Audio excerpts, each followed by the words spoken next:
ending. It's on ending again.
What is up, people? How are we doing?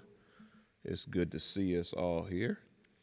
And I'm gonna bring in my homie, Mr. Steven What Mitchell. up? What up? What up? What up? Stephen Mitchell, aka Stephen Motivate, aka Duck, Let's give him aka podcast friend. let's give him a round of applause. Thank you, thank you, thank you. All right, so we are back at it for our pop-up podcast. Glad for those who are already on, and we give a shout out to you guys who are already on. We're gonna keep rolling in the conversation we've been having. We've pretty much finished the conversation on grief, and at the end of grief, we put a goal is that we should have something to aspire to in our grief, and from that, last week we began to talk about goal setting. So we're going to get right back into goals and goal setting, and we're going to keep that conversation going because as we believe that if you fail to plan, you're planning to fail. So setting goals and knocking those things off can help you as you begin to move down the path. And this pop-up podcast is also to inspire us all to success. So we're looking to garner and gain success. And so we believe goals is a good way to do it. Brother Steve, what do you think about that? This is kind of in your wheelhouse. So what Yeah, would you say about that? I've been digging into this book, right, about how we succeed, how we set goals, and how we achieve those goals. So it's really exciting for me because I've been taking a lot of time to evaluate and reflect. And there's an old book that you and I both like, the Seven Habits of Highly Effective People, and one of those habits is to sharpen the saw. And so I think it's really important that we sit back, reflect, and think, how well are we doing at cutting down our trees, so to speak? And sometimes you have to sit back and sharpen the saw and say, how can I cut these trees down a little bit better, choose the right ones to cut down, if you follow the analogy there. So goal setting, I think, is huge. It's been huge for me. Very proud of the fact that I set a goal to make a certain amount of money, do a certain amount of things by the time I was 30, and I hit those goals, and that was fantastic. But now, as I'm kind of in my mid 30s, I'm really reflecting on what's my next set of goals that I want to achieve. How do I not rest on my laurels? And I think we talked about last time we were together the importance of one having a goal, but then we pivoted a little bit to positive thinking and how it's important to be positive because what you believe Hmm. you can achieve, you can. But to believe you'll achieve it easily may be deception. Um, and so for me, that was very groundbreaking just to help people remember that, yeah, you can achieve anything you believe, but it may not necessarily come easily. So maybe dive back into that for us, Dre. How do we stay positive but not be so positive and happy go lucky that we trick ourselves into thinking, oh, this is going to be a piece of cake. Positivity is key, but realism is key too. So, realism coupled with positivity. You have to be able to assess where you really are. That's one thing I love about GPS. Uh, it diagnoses where you are, and then it diagnoses where you are going, and then it charts a course. But if you can't tell it where you currently are, then you're not going to get to where you're going. It has to know where you're Mm, starting at. And so that's if you're good. starting broke, you can run around talking about I'm going to be a millionaire, but you have to have some realization. Okay, I'm broke now. How did I get here? And if I got there through a whole lot of debt and bad choices, then to dig myself out of that is not going to be easy. But millionaire is still available to me. I can be positive about that, but I have to be somewhat realistic. And so I think that helps. And the idea that everything's going to be easy is just isn't realistic. There's just nothing easy in this life. And even when we look at spirituality and seeing what Christ did, he didn't do anything easy. He was the king of the universe and had to show up in a manger. So it's it's not going to be easy, and we have to wrap our mind around that it's not going to be easy, and then do the work that it takes to get there. But if you know where you're going, then you can kind of chart that course. Like for example, when me and my family when we go on trips, if I know we know it's gonna be a long trip, like an 8 hour trip, like a 1 hour trip. We don't pack sandwiches and drinks and chips. It's just a 1 hour trip. But if it's gonna be 8 hours, and I got young kids, they're gonna be getting on our nerves. They're gonna be getting hungry. This stuff is gonna happen. So you have to plan for that. You have to plan for the worst so that you're ready for it. And I remember we don't normally pay for the internet in our cars, but when we go on those trips, we want the internet because that's gonna keep the kids quiet. That's gonna save us some headache. So knowing that and being realistic about it makes the family vacation a lot better. Now we're going on something enjoyable. It's an enjoyable thing, but it can end up being a disaster if we don't take some type of realism to it. And also assuming that, oh man, we're gonna be able to get there on one tank of gas. Well, that's not realistic. We're going to have to chart our stops and all that. So just using those analogies to help us to understand it's not going to be easy, but it's doable. But if you plan for some of the downfalls and the pitfalls, if you plan, you're not going to be able to plan for all of them. You're still going to get hit with some of them. But if you can plan for at least some of them, then you mitigate some of the pain that it takes when you're going through those processes. Absolutely. I wonder. Well, one, we'll be taking our first trip as a family with my daughter next week. So, wish me luck and pray my strength that we'll be able to make it through that journey easily. And well, actually, not easily. That's the whole point. It's going to be difficult, but we'll figure it out. Yeah, you're going to plan Um, for it. You're going to plan for it. Absolutely, we're going to make some plans for it. But when we think about goal setting and we think about being positive and how things were even hard from a spiritual standpoint for Jesus, for his family, and everything they went through. Um, I think one of the things that, and my sister actually got my family a gift, and I believe it said, "You can do hard things." And it struck me when she got it. It was just a nice little, home decor piece. But you can do hard things. I think one of the things that stops us from setting goals is at some point, for some reason, uh, even if we're being maybe so realistic that we tend to almost not give ourselves credit for our own abilities. And I know in the book it talks about how it affects goal setting. It affects what goals we go after. But I mean, how do we talk to ourselves in a way that says, "Hey, I'm going to be realistic about what I can achieve, but at the same time, I'm going to be motivated enough to believe in myself and my own abilities that even if I don't have it today, that I can get it tomorrow." And along the journey, I can do hard things. So even though it's hard, that doesn't have to be a deterrent to me pushing through and achieving this goal. Yeah, I would say that when you look at it as far as journeys and destination, we understand that the destination, the root word of destination is the word destiny. So that thought of destiny means that you are supposed to be there. So anything that is in the path between where you are and where you are supposed to be, you can overcome it. You can get through it because your destiny is on the other side of it.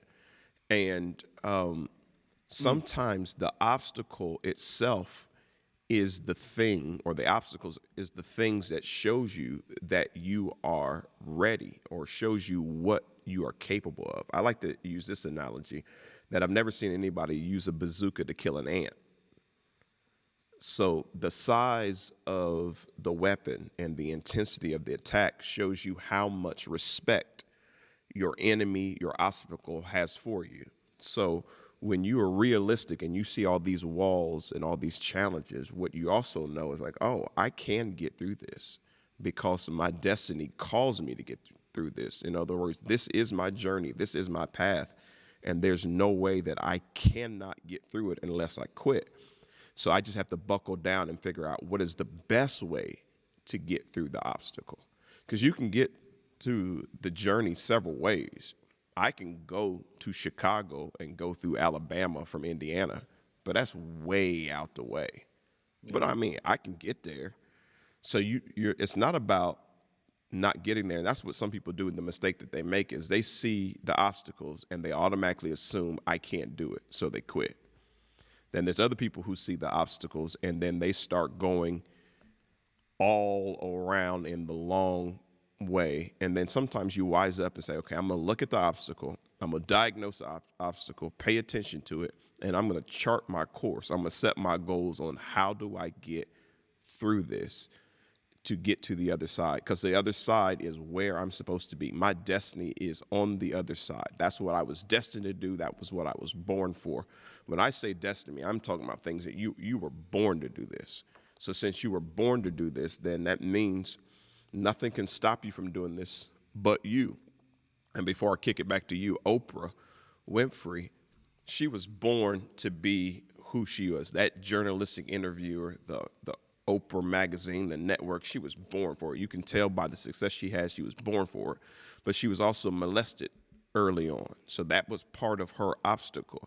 But it didn't stop or deter her destiny. It actually made her empathetic for her journey. So we have to use the obstacles as fuels instead of using them as something to say, man, I just can't. And that's what a lot of people do. They see the obstacle and they just back up. But that's the wrong thing to do.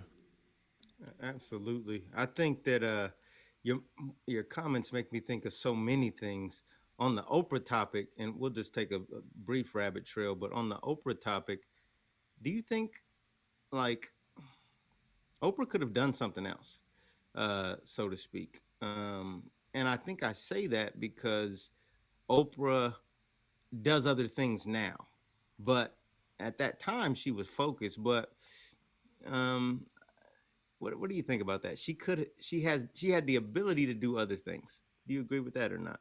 Yeah, I totally agree with that. But I think that we all have the ability to follow the path of our lesser self. So there are things that is our Mm, highest level, but bars. then Say that again. there are other levels that are lower than that we can still be okay with, comfortable. I like to use that in the term of relationships. Some people talk about the one, like there is the one I'm supposed to be with, but you can make it with someone lesser than that. But the more you grow, you end up learning that I would rather be my highest self, because that's where the ease is going to come. We talked about it's not going to be easy getting there, but once you get there, there is a level of ease you walk in once you have shot for your highest self. Michael Jordan played baseball. He tried it out. He was decent at it enough, but his highest self was a basketball player. Yeah. And so that's where he thrived the most. He actually struggled in baseball, not the same way he struggled in basketball. So there's a lot of things that we can do a lot of spaces that we could fall in, land in, but we should always be shooting for the highest, best possible use of who we are. And that's why setting goals is important, because sometimes you'll set a goal and you'll hit it and you'll realize there's another level to this. Next time I need to set a harder goal. I got to stop taking the easy road out or the path uh, that is most traveled. I need to take the path least traveled, and you learn that, and as you go, and I think you begin to be the one that pushes yourself and say, "This is a higher level, higher push." Before I kick it back to you, let's think of Jay-Z. Jay-Z started off as a certain type of rapper, and he was mainly talking about just the hustle side, just the drug side. But then you see the shift that he made, and you see him being a mogul and the money he's making in the rooms he's been able to stand in. He began to realize that there was a higher level of himself than just talking about the sexing, the drugging. That may have started him off, but he realized that there was another level. And so it's up to us to push to that highest level of ourselves. Yeah, I think that's important because it brings us to a thought that I would say, what is your stretch goal? And I like some of the comments that I saw. I think even my mom or our mom said, you should make achievable goals.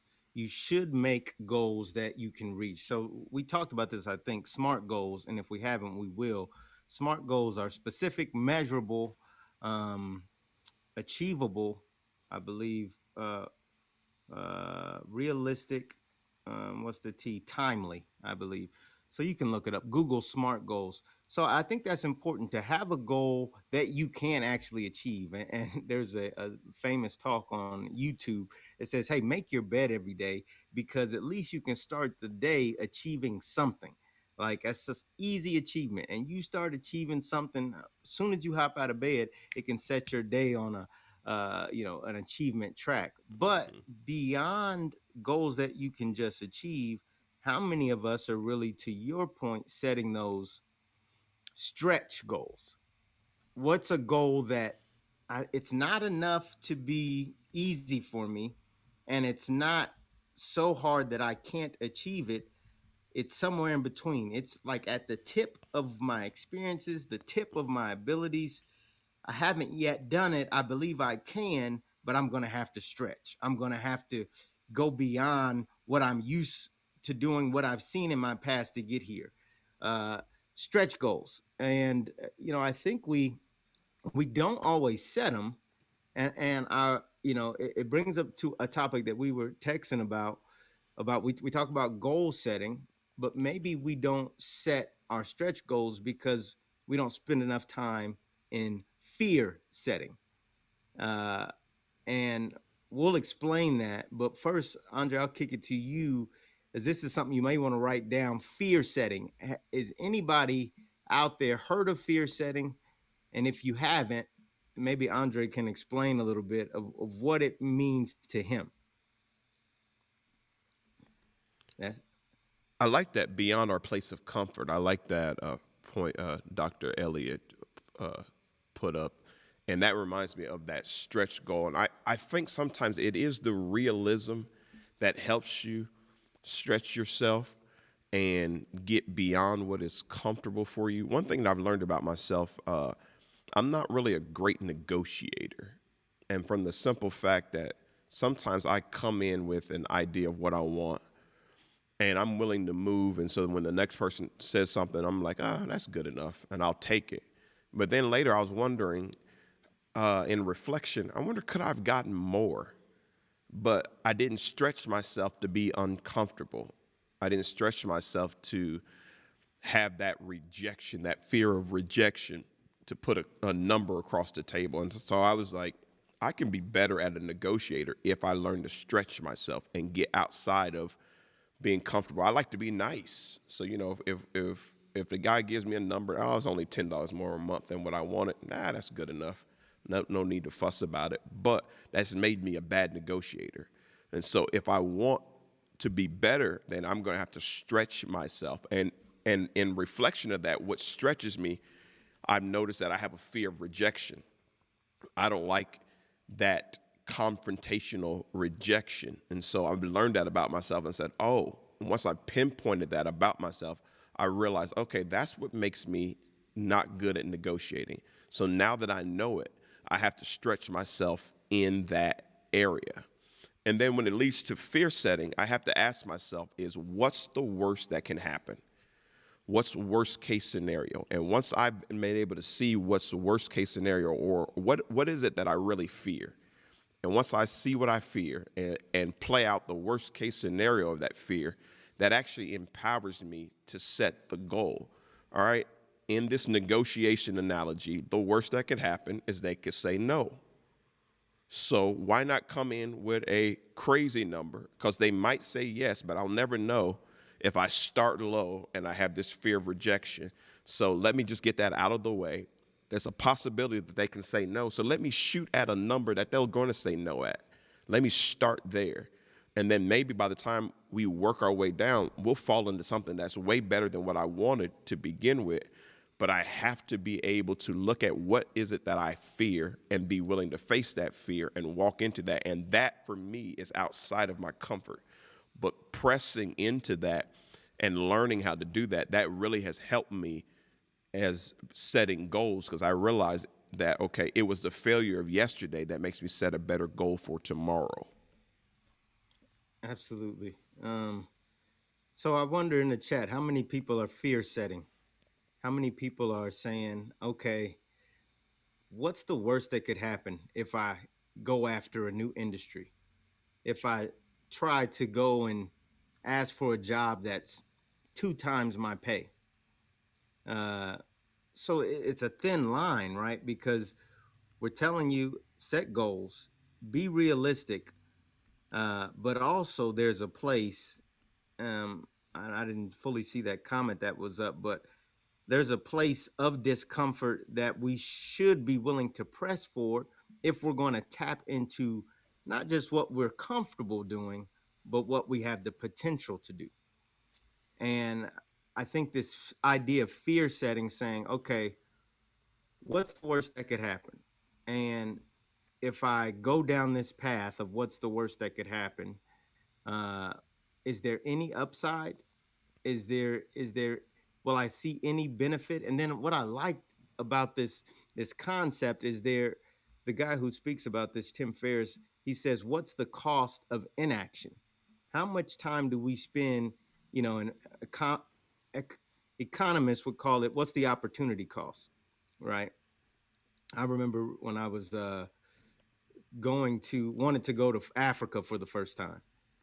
And it was like, oh, I'm kind of scared to go to Africa. Like, if I really think about it, I'm kind of scared to be on a plane and going over water and going to a country I don't know what I'm doing. So, one way I started to mitigate that was, okay, well, what if I go with some friends? That will help calm some of that fear. Uh, and then what if we, try to plan out before we get there, where we're going to stay, what we're going to do, what it looks like. So, end up going, had a great time, but I was definitely afraid of it. And I at the time, I think my father had been to Africa before, but I didn't have a ton of people that I knew. I had some friends that I knew that had went to Africa, but I probably could have went to Africa a long time ago. Wasn't that expensive? Wasn't that hard? But there was a fear, a trepidation. And until I sat down and thought about it and planned out, okay, the worst case scenario is I miss out on this experience that's been 5 years ago now. And wow, now I love to travel. Still sometimes have a little trepidation, but it's like, why? People are flying every day. The if you're scared of getting in on a flight, they I guess the statistics show that you should be more scared to get in your car because it's actually more dangerous. So, and what's the cost of inaction? It would have been that I would have missed out on that experience, Hmm. which is one of the best experiences of my life. Yeah, there's something I want to pull on screen. Let me see if I can find it. It was one of the comments, but it was from Dr. Elliott again. That's how other cultures negotiate. That's great wisdom. But I think the point is that some of the fear that we have comes from our culture. And when you are in the dominant culture, you don't have the same fears as the subservient culture has. And so that's one of the things that we have to look to as our realism is culturally, when you have been oppressed, it builds in things to you that almost makes you afraid because of all the no's, all the rejection, and all of that. But we really should be looking at the adverse of that. As oppressed as we have been, we shouldn't be here, period. We are miracles when you deal with African American culture, even though I know there's more people on watching us, but just speaking from that standpoint, we are actually the exception to the rule. So that should drive us to feel like, listen, we are invincible when we think about what we've come through. But sometimes the adverse happens where we just start drawing back or shrinking back. And so we have Yeah. to we have to push forward. That's And quite phenomenal. That's phenomenal. what's phenomenal?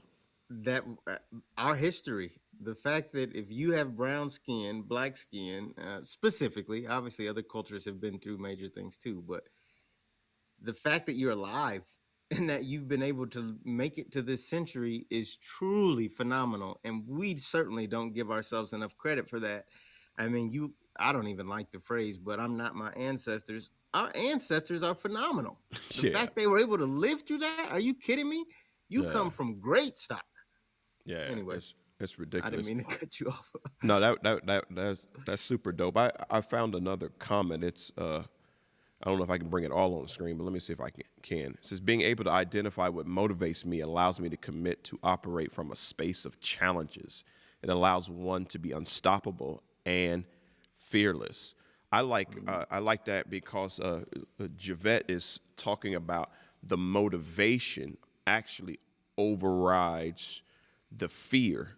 And Yeah. when you were talking about Africa, it reminded me of my own experience of preaching in Africa, and I'll just throw that experience out. In 2009, I just got on a kick that I wanted to study the three M's, and the three M's was Malcolm, Martin, and Mandela. So I had already read Martin and Malcolm, and so I decided to read Mandela's book, Long Walk to Freedom. And all three of those coupled together in that study actually changed my life. But in finishing up Mandela's book, I just said, one day I'm going to preach in South Africa. I just kind of said it as something that would motivate me. It ended up becoming a goal that I set, not something I wrote down, but something I said in my mind. So in 2017, I have the option to go to Africa, and I jump on it. But something I noticed is that I have traveled a lot of places, but I've always traveled in groups.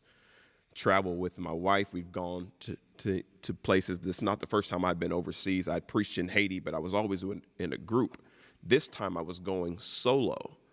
And then there was a certain fear because sometimes when we were traveling, my wife would be like, Andre, we're supposed to get on this plane. We're supposed to be in this concourse. I'm just kind of going through. I'm not really thinking I'm happy-go-lucky. And then I realized that I can't be that way going by myself to Africa. This could be bad. But what happened is that fear didn't override the fact that I was motivated in 2009 to set a goal. And I'm so close to this goal, I'm not going to let the fear of uncertainty rob me of the goal. So the motivation outlasted the fear. And I just made up in my mind, okay, I'm just going to have to buckle down. My wife is not going to be there to bail me out. I'm not going to be in another group. I'm going to have to know what I'm doing. I'm going to have to be focused. I'm going to have to be on point. And one of the best trips of my life. And everything worked well. The Lord blessed me. And the fear was there, but it became a healthy fear only to remind me, okay, focus.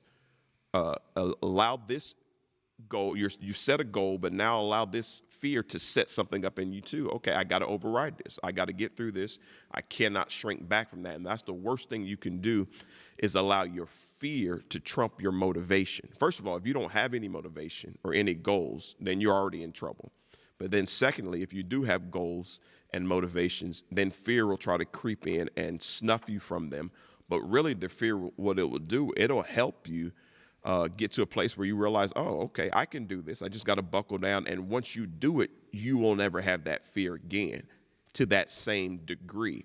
Fear actually lessens in its degrees, while motivation begins to expand in its degrees. Once you've been motivated and you hit that goal, then you're like, man, I can do this again.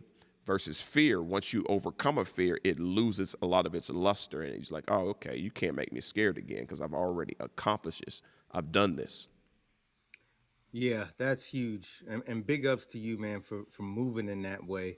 You know, jumping back to the book that I've been talking on, teaching, that the social psychologist in that book basically describes what you're talking about and what Javette mentioned as the get better mentality.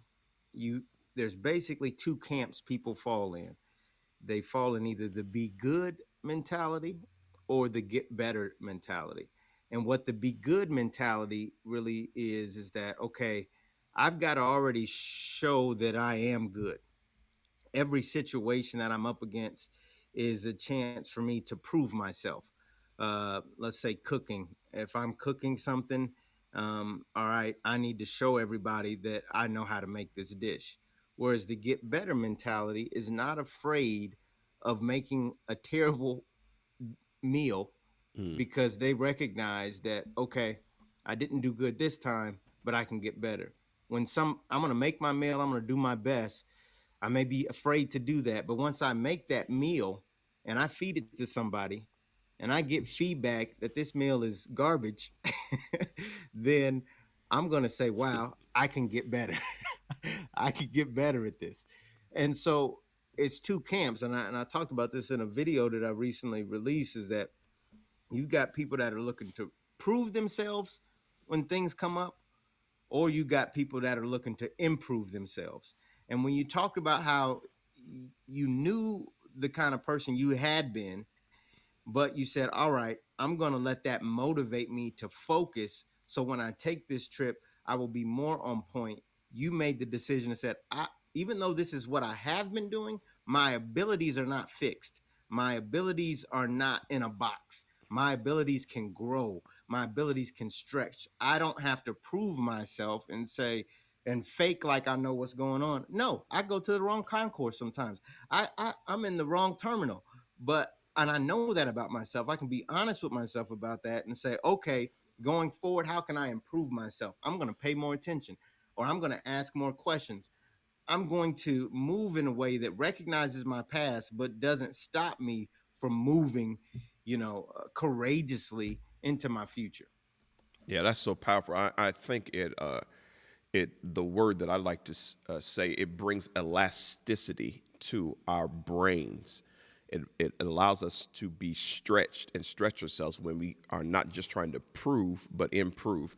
And I'm going to pull this comment up that I think our sister said that I think is powerful. I choose to embrace a growth mindset and feed into that neural anatomy. Mm. And she's getting deep on us, but that's it's actually super Deep. super powerful. That she's saying that you lean into the challenge, or the resilient people, the ones who bounce back the most, they actually lean into that. And what Yeah. it does, it actually, if you know anything about neuroscience, the new things coming out of neuroscience is that our brains can change. Our brains get into patterns. And when you begin to improve, you bring elasticity to your brain. So not only do you stretch yourself, you actually stretch the capacity of your brain, and then it becomes a new pattern for your brain. You tell your brain what to think. So now, instead of seeing something as a fear, now your brain sees it as something, oh, we can lean into this. We can do this. We can accomplish this, because instead of reverting from the challenge, you leaned into the challenge. So you tell your brain what to think about challenges. Now, if you always revert from a challenge, then your brain is set that when a challenge comes, then there is something called fight or flight. And your brain is going to revert to flight, run away from it, run out of it. And I've seen people who are actually amazing, but they sabotage their success Mm. because they've set up a pattern in their mind that if anything gets hard, back up from it. She's a runner. She's a track star. Run from everything that is hard or run from everything that's challenging. And they Mm, don't even know why they're doing it. They don't even know why they're sabotaging their success. It's because their brain or their subconscious is triggered and wired to do that. But like Sister Kelly is saying, if you lean into a challenge, you make yourself resilient in your soul, your spirit, but also in your brain power. What would you yeah. say about that? Well, you just hit on something. I don't know if we touched on this last week, but again, I'm heavy into this book right now, and that subconscious piece is huge. So, if this is you, if you, and it's all of us in a sense. Let's not act like some of us have completely arrived. You know, this is a vacillating sort of thing. I mean, this can go up and down. One day I can be like, all right, I'm flying all over the world. Another day I can be like, you know what, I don't want to leave my house. Yeah. So this thing can change. But one way to actually trick, so to speak, your mind and your body into pushing through fears, pushing past things that you've normally backed away from, is to start to do things that will affect your subconscious. So when I always thought it was goofy as well. You walk into some offices or break rooms and you see success or work hard or the little eagle and says achieve or something like that. They seem like little silly posters, if anybody knows what I'm talking about. But those posters that have success, achieve, work hard, they actually get into your subconscious. And studies have been done that says when you see those words, you actually tend to work harder. And the example goes, how powerful your subconscious is your subconscious can drive you all the way home and you be doing 20 other things. So similarly, if you put your goals in front of you, put your stretch goals. Hey, I want to go to Europe, Paris. I want to speak in front of kings and queens. I want to serve food in third world countries. If you put these goals out there, just as your subconscious will drive you home, your subconscious will drive you towards your goals if you put them out there and ever keep them before you in some way, shape, form, or fashion. And I mean, let's say you want to lose weight. They say that if you start putting health magazines right next to the cookies, first of all, throw away the cookies if you can. But if you can't, if you put the health magazine right there, your subconscious is going to be, next thing you know, you're going to be wanting to go to a gym. You walk past the gym enough, you're going to be wanting to go to a gym. You watch enough, you know, Instagram workout folks. Next thing you know, you're going to be in your room trying to do a few little push-ups because these things get into your subconscious. And so if you need a extra push to say, how can I do something that I haven't done? How do I tell myself that it's not over? A good idea is to get some things in front of your view on paper around you, get around people that says, hey, you can go further. And you'll notice that your unconscious brain, your subconscious, will start to help move you towards that. Yeah, I that reminds me of. Let me put my pastor hat on for a second. That reminds Put me it of on. put it on. Put my pastor hat on.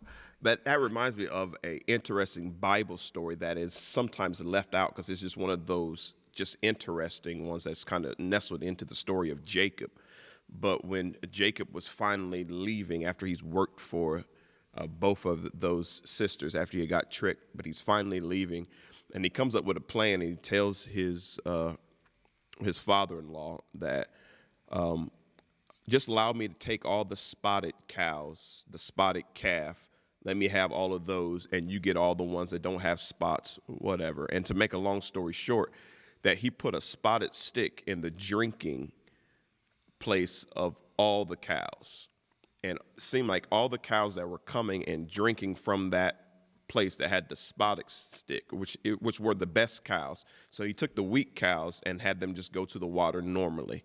But the best cows, he put that spotted stick in there, the water, and they would drink from that water. But then they started birthing spotted cows. And Mm. so it's like it got into their psyche while they were just drinking the water. And the next thing you know, they start producing all these spotted cows. And so then when he leaves, he's got all these spotted cows that the father-in-law thinks, oh, he's just taking the weak cows, but he's actually taking the strong cows because while they were in the reproductive age or reproductive space, he put something before their eyes consistently and continually, and it shifted and altered what they reproduced. Boy, Wow. I feel like preaching. Do No, do but do do. but seriously That's though, good.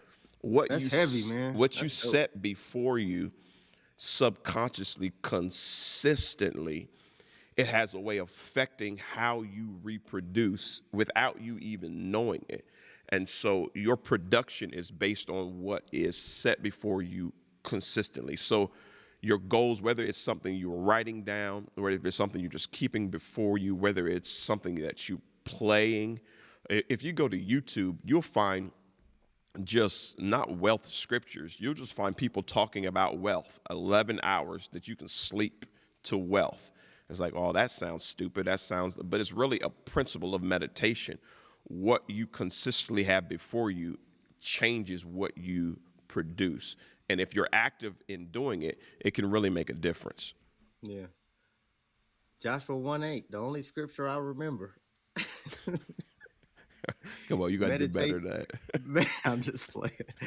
Meditate in this book of the law day and night, that. Day and night. and it shall not depart out of you, and you shall have good success. So it's interesting that those things are in Scripture. Those things that you mull over, you keep before you, you play. They are triggers to you. And so, man, we've touched on so many good gems. I hope folks are getting something good out of this. Uh, that one, let's make sure we're for those. I mean, it's not for everybody. Uh, Yeah, and that's I true. think that's fine. If you don't want to stretch, if you done stretching and you want to sit back and chill. And I think I've had to learn to be okay with that with some relationships because, and I think we talked about this a while ago, but not everyone is going to want to push in the same way that I want to push, and that's okay. Uh, but I also do need to find some connections to Hmm. refuel my pushing and refuel my drive to do more than what uh, I've done in the past. And I'll give you an example of a personal stretch goal for me. You know, people buy shoes, people buy cars. I'm personally trying to stretch myself into buying businesses. It's nothing I've ever seen before. I've never really seen a person do that in my, family and my friend circle, but I'm trying to stretch myself in that way.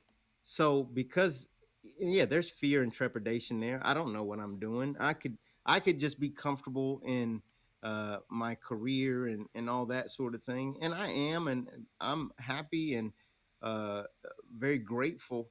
But I'm also trying to fix my mind to say, can you do more? Is there more potential that's untapped in you?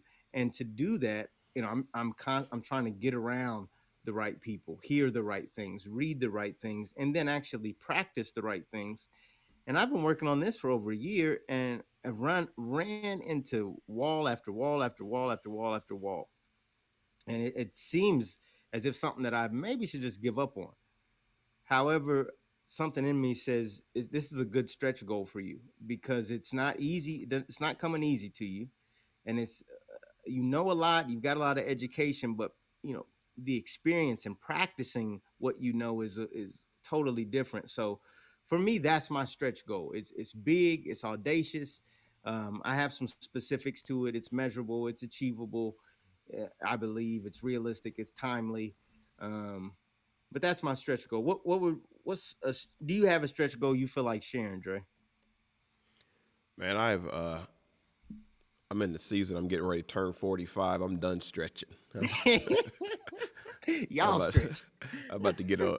I'm about to get on the my lazy boy and stretch my legs out. No, but I always find myself stretching and one of the things that before I talk about me, just on you, the idea of what you were talking about, a stretch goal that you have, reminds me of an old saying one of our old friends used to say that shoot for the moon, because even if you miss, you might land in the stars. So Yeah. sometimes when you have a big audacious goal and sometimes it looks like you're failing, you learn so much that puts you ahead for your next goal. And I remember starting a little travel business. It was like what you call MLM, multi-level marketing type of thing, where you had to get people. And I totally bombed at it. It just wasn't my thing, and I had to get out of it. But I thought it was the right thing for me to do. But it taught me tax structure about business. Mm. And so I really didn't fail. I failed forward. And even though the travel thing never kicked off, for the next 10 years, I was able to understand business and taxes in a way that changed my life. So setting that goal, even though it didn't necessarily work, it worked for my journey. And that's something that we need to understand, that everything is not going to work the way we envision it, but it brings tools to us that help us along the journey. And then sometimes you don't realize till later, you're like, oh, that relationship was for this. It taught me this. Ah, I got it. I see why I went down that path. So that's part of that faith journey, and it helps us. As far as stretching, and this is something you and I were both told together in one of the pastors that we had invited to town and brought them to town. And they mentioned that I was trying to do something that even Jesus was semi unsuccessful at, and that is doing ministry in the town that you grew up at, because Mm. a prophet is without honor in his own hometown. And so to stay in the vein that I'm in and trying to reach a broader group from a small town with a small mindset where everybody knows you. And so in order to do what I need to do and have the type of money flow that I need to have in, I have to literally work a job. So I have to work and pastor and raise a family, where if I was to move to a different town, and I've had people tell me, like, man, you're too great to be in that small town, or it would be easier if you just planted in Atlanta or you moved to here or there. But my destiny seems to be tied to these people, and I want to elevate and raise these people. So I'm always stretched trying to raise people who don't know that they need to be raised, to try to pull excellence out of people who are comfortable with mediocrity, because the city that we're in is just a mediocre, average type of thing. So it's a stretch to stretch me to stretch others. So I believe I'm serving people in the places that just literally stretches me every single day, because it would have to be easier to do it somewhere else.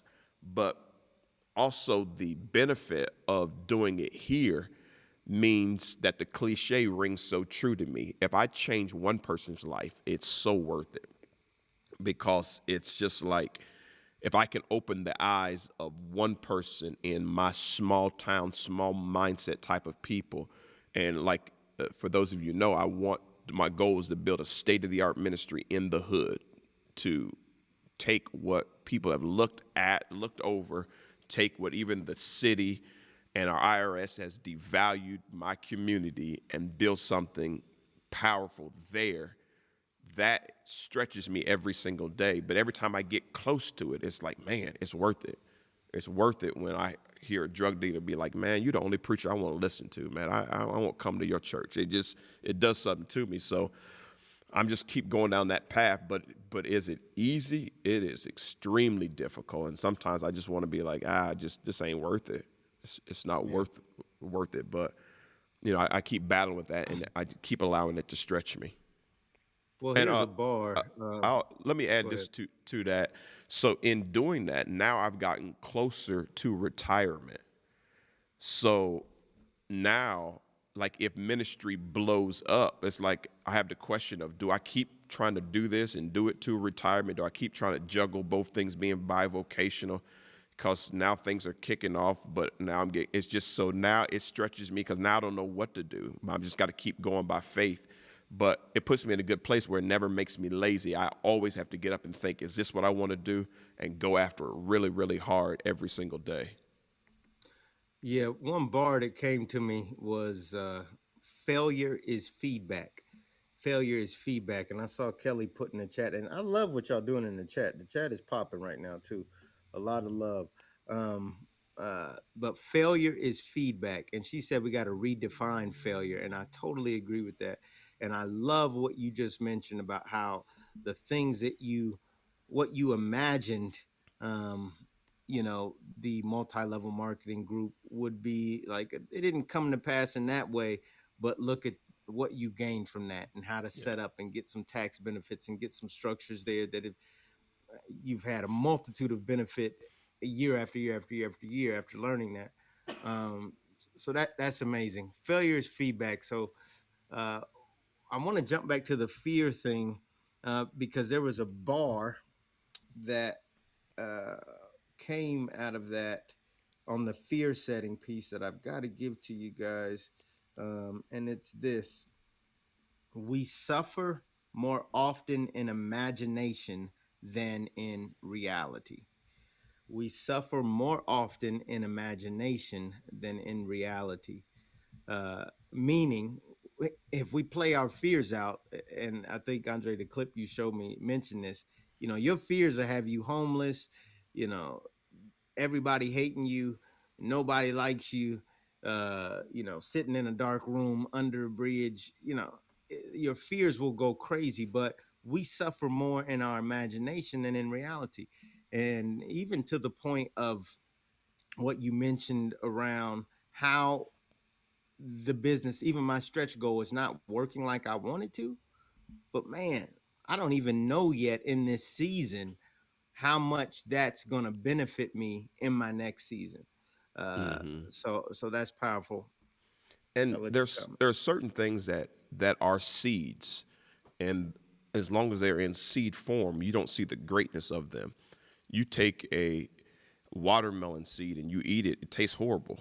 But if you allow that seed to go through its process, it brings forth something that is beautiful. Same with any type of seed. And so sometimes when we are doing things, we are actually sowing seeds into the atmosphere, and every seed has to die before it grows.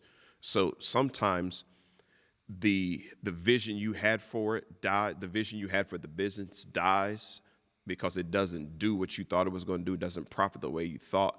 But then it springs up something else, and you're like, "Oh wow, no, that is amazing. I didn't see that. I didn't know that was hidden within that same seed." And so that's why we can't allow fear to contaminate us, because, like you said, fear will make things worse in our imagination. To me, that's just a great definition of worry. That's what worry will do. You'll worry about things that aren't even going to happen. And instead of believing for the possibility of things that could be. And I always say you have to go to the greatest level of possibility.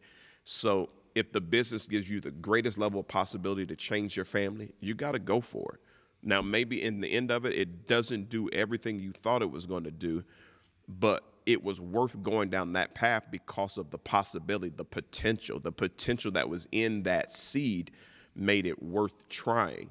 And then you learn and you gain so much, and then you continue to move forward in that path, and you start putting together victories and wins, and then you start realizing, oh, okay, I know how to make something out of this because I'm leaning in toward what is possible instead of just what is probable.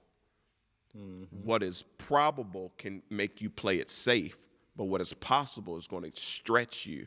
And so leaning into what is possible.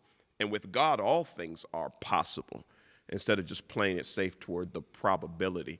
And fear will take you to what's probable and lower than that. Fear will take you so low to where you won't even move, you won't function.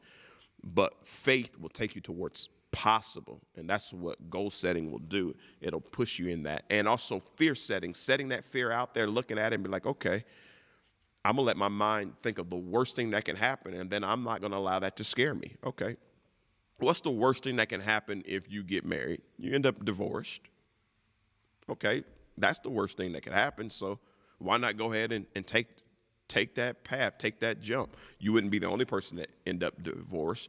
Or secondarily, why don't you build something in the dating process that could divorce proof your marriage? Or if you think the worst thing that's going to happen is an affair, why don't you try to affair proof your marriage before you even walk down the aisle? You look at the worst thing that can happen and you build boundaries in for that and you go for it. And even when you go for it, you might see, okay, there's some other worse things that can happen. I didn't think about this. I didn't see this. I got hit by this. But all I got to do is regroup, reset, and keep shooting for what's possible. Yeah, and I love. I had never heard this one, but I love the comment Steve had put up. Uh, Fear, forget everything and run, or Eh, face everything and rise. I never heard that one. I thought that was pretty. That was Yep. pretty good. Both of those are But dope. Let me see if I can find those. yeah, the cost of inaction too. So in your fear setting journey, uh, basically what we talked about goal setting. Let's get our stretch goals. Let's think a lot bigger. But in your fear setting journey, think about the cost of inaction, and then as we take it a step further, uh, what are we doing to affair proof, to divorce proof, to failure proof, so to speak, some of our endeavors. And, we've got to get that subconscious really, um, we got to put the right things in front of us because our subconscious, they say like this, if your mind is a, uh, if your mind, no, no, wait, if your subconscious is like a SpaceX NASA computer, if that's what your subconscious is, then your mind, your conscious mind, is like a post-it note. So that's the massive difference between what's in your subconscious versus what you're consciously thinking about. And so we talked about what is triggering you to keep moving forward, what's triggering you to face things courageously, get around the right people, listen to this podcast, listen to other podcasts. Don't Netflix and chill all day. Don't Yeah. watch the playoffs all day because all those things are regressing you into comfort sometimes if you don't, everything's created or consumed. So what are you doing to push yourself? Say, I'm going to create more than I'm going to consume. And what you're hearing, what you're saying, what you're seeing, what you're writing down is all getting into your subconscious. So you got to guard that thing and you got to be aware of that thing because your subconscious, just like it can drive you home without you paying attention and knowing how you got there, it can also drive you to your goals. Yeah, I agree. I think that's a good place for us to stop. I'm on a round of applause. And for the sake of it, got to hit that DJ horn. Super, super, super dope conversation. Thank you for being in the chat. We are The chat was enjoying popping. this pop up podcast, and hopefully we can If you're keep just watching this, growing. go back into the chat and look at it. And feel free to share it with someone and let Yeah. them know. And there were some beautiful things in the comments. Couldn't get them all. Sister Kelly put even a little bit of testimony in there about something that happened with her that I think is good that you might want to go back and look and watch. So we appreciate everybody for jumping in on us. Once again, this podcast is called the PopUp Podcast and it's sponsored by Diamond Shine Cleaner. That you can go to Amazon right now and you can support our sponsors, support the ones who are supporting us. Brother Steve, you have anything to say about Diamond Shine Cleaners? DiamondShineCleaner.com. Clean with the power of diamonds. Check it out. Amazon.com, Lowe's.com, eBay, Facebook Marketplace. You can find it just about anywhere. CleanItSupply.com. Clean with the power of diamonds. Thanks to Diamond Shine for being our sponsor. All right. Well, thank you for being a part. I guess we will just go ahead and sign off. Much love to all of you all.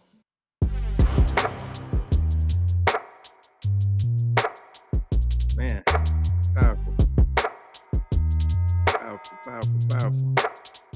Pop Up Podcast.